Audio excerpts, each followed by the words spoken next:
Welcome back here. We're going to do something a little bit different today. We're going to go ahead and build a Fancy Feast alcohol stove. It's early May out here in Colorado. I'm just starting to think about doing some either day backpacking or maybe a short overnight hike. And trying to come up with something here that will give me the opportunity to boil some water, make some food while I'm out there, something that's not going to cost a lot, but also be pretty light to fit inside the pack. We're going to need boil some water here for our meals, chili mac with beef or macaroni and cheese. These things are great. A cup of water and pour them in there. They cook it up, and good servings of protein, give you some energy while you're out backpacking. So I've looked a lot online and figured that I will try and build this Fancy Feast stove here. So you really only need 3 items. It's not very complicated, very low cost, which is very, very nice. We have here is a 3-ounce container. A lot of people use the Fancy Feast containers. This is actually from a tuna snack pack. I think it's 2.9 ounces or 3 ounces. It comes in the pack. I'll put a picture of where I got this from. It comes with crackers and a little spoon. This is great. Very durable, high quality here. So you can grab a Fancy Feast one also. It's not really going to matter. Second piece to it's going to be a tomato paste can. Nothing out of the ordinary for this can here. We just need to find a can that is going to fit inside the Fancy Feast or tuna can, small tuna can here. As you can see, it fits inside there. It's going to be snug right now, but after we get cut in some pieces, it's going to fit a lot better. So the first thing that we're going to want to do is actually knock down this rim right here. A couple different ways you can do that. You can take your pliers, just squeeze that down, maybe make a couple cuts in there so it folds down a little bit better. So we're going to get that done, and I will be right back with that. Alright, to get that little rim off, I actually took a hand can opener here, went around the rim, and got it to come right off.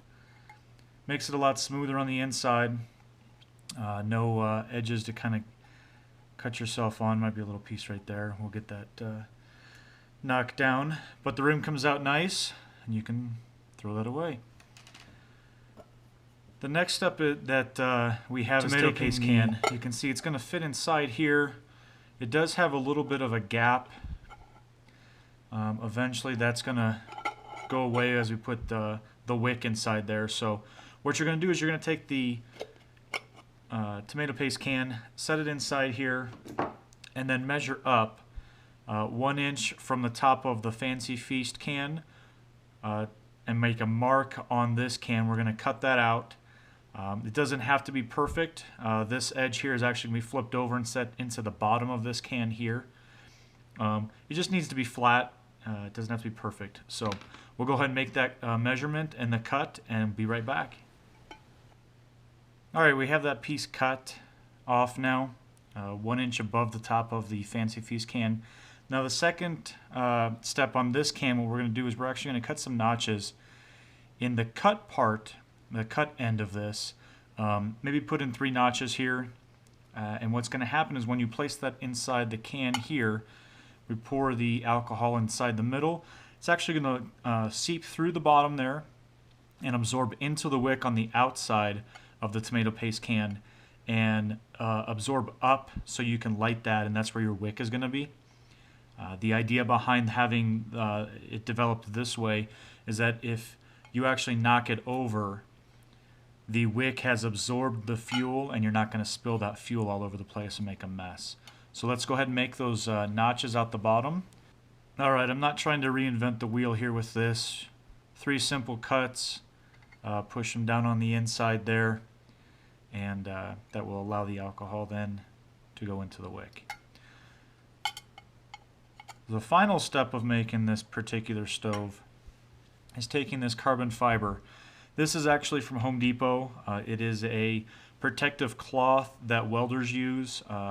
They hang it on their drywall when they're soldering copper fittings and things like that.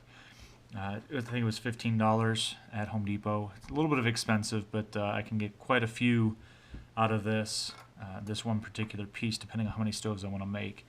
So what I'm going to actually do is measure up here. I want to have the width of this as the how high this Fancy Feast can is. I'll make my mark on here, cut a strip off of it, and then we'll use that as a wick.